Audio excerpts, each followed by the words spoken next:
ரொம்ப நாள் கழிச்சு காலேஜ் டேக்காக காலேஜ் போயிருந்தோம். எங்களுக்கு வந்து காலேஜ் டே வந்து 3 பேட்சா நடக்கும். மார்னிங் ஃபுல்லா பிரைஸ் குடுப்பாங்க. சீஃப் கெஸ்ட் பேசுவாங்க. அதுக்கப்புறம் பிரியாணி போட்டாங்க.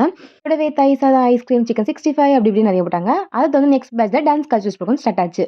நாங்க சூப்பர் சீனியர் என்ற ஒரே காரணத்துக்காக எங்கள வந்து ஓரமா உட்கார கை தட்ட வச்சுட்டாய்ங்க. எங்க ஜூனியர்ஸ்லாம் ஃபுல்லா பெர்ஃபார்மன்ஸ் பண்ணாய்ங்க. அதுலயும் குறிப்பா எங்க ஐடி ஜூனியர்ஸ் சும்மா மாஸ் பண்ணிட்டாங்க. ஐடி மானத்த காப்பாத்த நாங்க இருக்கோம்டா அப்படின்னு சொல்ற மாதிரி இருந்துச்சு. வேற லெவல் ஃபன் தான். நாங்க ரொம்பவே என்ஜாய் பண்ணோம். இந்த காலேஜ் டேக்கு சீஃப் கெஸ்ட்டா ஷிவாங்கி தான் வந்திருந்தாங்க. ஸோ வந்ததுமே அவங்க வந்து பொக்கேலாம் குடுத்து எங்க பிரின்சிபல் சார் இன்வைட் பண்ணாங்க.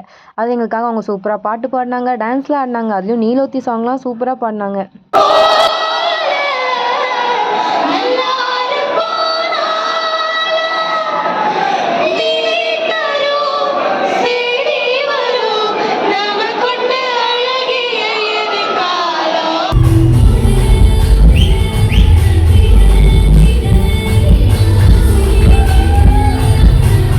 சாங், டான்ஸ்லாம் முடிச்சதுக்கப்புறம் ஸ்டூடண்ட்ஸ் கூட நல்லாவே இன்டராக்ஷன்ஸ் பண்ணாங்க. நல்லா கியூட்டா பேசினாங்க. ஸோ அத தொடர்ந்து இன்னுமே நெறையவே ப்ரோகிராம் நடந்தது. நாங்களுமே இதுதான் காலேஜ் லைஃப்ல லாஸ்ட் ப்ரோகிராம்னால முடிஞ்ச அளவுக்கு என்ஜாய் பண்ணிட்டு லாஸ்ட் டிஜேக்கு ரெடி ஆயிட்டோம்.